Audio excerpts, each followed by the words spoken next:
जय Hind. CCI cement corporation of India limited. अब friends यहाँ पर कुछ कैंडिडेट बोल रहे थे, भाई कुछ मैं इसलिए बोल रहा हूँ क्योंकि यहाँ पर बहुत मिनिमम कैंडिडेट, काफ़ी कम कैंडिडेट ने फॉर्म को अप्लाई किया था। तो यहाँ पर जो है कुछ स्टूडेंट मुझसे बोल रहे थे कि सर यहाँ पर जो सीसीआई में रिक्रूटमेंट आया था भाई 2020 में परमानेंट जॉब के लिए जो आईटीआई वाले कैंडिडेट हैं, तो यहाँ पर उस रिक्रूटमेंट का क्या हुआ भाई? अभी तक वहाँ पर कोई भी ना एग्जाम को लेकर अपडेट निकल कर आया है, क्या वैकेंसी रद्द हो गई इसको लेकर यहाँ पर कोई डिपार्टमेंट ने नोटिस दिया है? ठीक है, एग्जाम कब होगा भाई? कुछ अभी तक इसके यहाँ पर वैकेंसी को लेकर कोई भी जो है डिपार्टमेंट की तरफ से भाई अपडेट निकल कर नहीं आया। ऐसा इस वैकेंसी को अगर मैं क्लियर करते हुए चलूँ तो भाई यहाँ पर जो पोस्ट निकल कर आती है आप देख सकते हो भाई स्क्रीन पर, आर्टिसन ट्रेनिंग करके यहाँ पर पोस्ट निकल कर आती है आईटीआई कैंडिडेट के लिए। अब यहाँ पर भाई जो देख सकते हो, इलेक्ट्रीशियन की टोटल नंबर ऑफ पोस्ट 5 थी, वेल्डर की टोटल नंबर ऑफ पोस्ट 3 थी, फिटर की टोटल नंबर ऑफ पोस्ट 4 थी, माइनिंग की टोटल नंबर ऑफ पोस्ट 2 थी, प्रोडक्शन की टोटल नंबर ऑफ पोस्ट यहाँ पर 6 थी। ठीक है, आर्टिसन पोस्ट करके यहाँ पर ट्रेनिंग की रहती है, जिसको अलग अलग कैटेगरी में जो है डिवाइड किया गया था इस वैकेंसी को, है ना। यहाँ पर जो है देख सकते हो आपने कैटेगरी के अकॉर्डिंग जो कैंडिडेट ने यहाँ पर फॉर्म को अप्लाई किया था।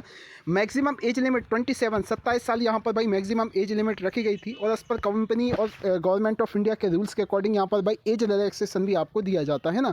अब इसको लास्ट डेट जो फॉर्म अप्लाई करने की थी वो 25 अक्टूबर 2022 यहाँ पर इसको अप्लाई करने की लास्ट डेट रखी गई थी। उसके बाद यहाँ पर भाई सेम जो इसका एसेंशियल क्वालिफिकेशन है वो आईटीआई होना चाहिए 2 साल का इलेक्ट्रीशियन ट्रेड में, वेल्डर में 2 साल का आईटीआई होना चाहिए, 1 साल का यदि आईटीआई किया है तो 1 साल का अप्रेंटिसशिप होना चाहिए, फिटर में 2 साल का आईटीआई होना चाहिए, माइनिंग में 2 साल का आईटीआई होना चाहिए, और प्रोडक्शन में यहाँ पर BSc chemistry UGC recognise institute से मांगा गया था 3 साल का।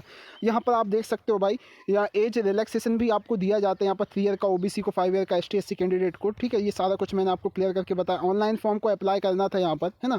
सिलेबस वगैरह भी यहाँ पर देखो, यहाँ पर जो है आपको कंप्यूटर बेस्ड आपका ऑनलाइन यहाँ पर टेस्ट होता है। ठीक है, और सीबीटी यहाँ पर रखा जाता है। बाकी आपका जो एडमिट कार्ड है वो सारा कुछ यहाँ पर मेल करके बता दिया जाता है। फीस यहाँ पर आप देख सकते हो भाई 750 रुपये यहाँ पर फीस लगी थी। बाकी एसटी एससी पीडब्ल्यूडी और फीमेल और ईडब्ल्यूएस कैंडिडेट की यहाँ पर 250 रुपये फीस लगी थी। सिलेक्शन प्रोसेस यहाँ पर पार्ट ए पार्ट बी में आपका पेपर होता है, जिसमें 70 मार्क जो क्वेश्चन आते वो आपके टेक्निकल होते, 50 आपके नॉन टेक्निकल क्वेश्चन होते। ठीक है, बाकी यहाँ पर भाई आपका जो ट्रेड टेस्ट होता है वो क्वालिफाइंग नेचर का होता है, नेगेटिव मार्किंग यहाँ पर कोई भी नहीं होती, कंप्यूटर बेस्ड आपका टेस्ट होता है। तो सारा कुछ यहाँ पर भाई हिंदी इंग्लिश में आपका जो आता है, ठीक है, पेपर, और बाकी यहाँ पर फिर आपका जो है फाइनल सिलेक्शन करवा दिया जाता है। ठीक है, अब यहाँ पर जो भाई चीज़ें निकल कर आती है आपके, देखो भाई ट्रेनिंग पीरियड आपका 12 मंथ का होता है। उसके बाद आपको W3 की यहाँ पर लेवल पर रख लिया जाता है, जो आपको परमानेंट सैलरी यहाँ पर दी जाती है। ठीक है, अदर बेनिफिट भी जो सारा कुछ जो है यहाँ पर क्लियर करके, तो भाई यहाँ सारा कुछ जो है क्लियर करके बताया गया था नोटिफिकेशन में। अब इस वैकेंसी को लेकर कोई भी एडमिट कार्ड को लेकर अपडेट नहीं आया। लगभग 2 साल हो गए इस वैकेंसी को लेकर,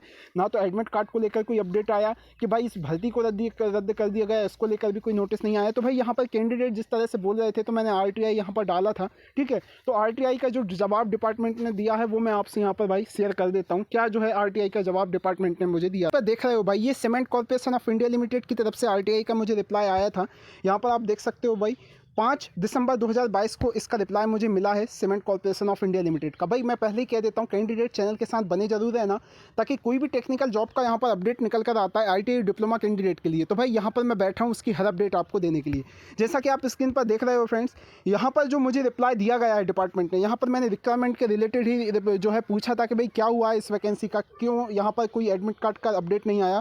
तो यहाँ पर ये बताया गया है, the requirement for the advertisement number 8002-2020, ठीक है, हैज़ बीन पोस्टपोन्ड टिल, यहाँ पर बताया गया है further notice due the administrative reason. तो मतलब यहाँ पर बताया गया है इस जो यहाँ पर जो रिक्रूटमेंट था, ठीक है, इसको अभी कुछ प्रशासनिक कारणों के चलते जो है स्थगित किया गया है, मतलब पोस्टपोन किया गया है। अभी जब तक डिपार्टमेंट इसकी कोई सूचना नहीं दे देता ऑफिशियली इसके ऑफिशियल डिपार्टमेंट पे, तब तक जो है इस भर्ती को रोक कर रखा जाएगा। इस भर्ती को कैंसिल नहीं किया गया है, मैं पहले ही बोल देता हूँ कैंडिडेट, अभी बस इस भर्ती को रोक कर रखा गया है।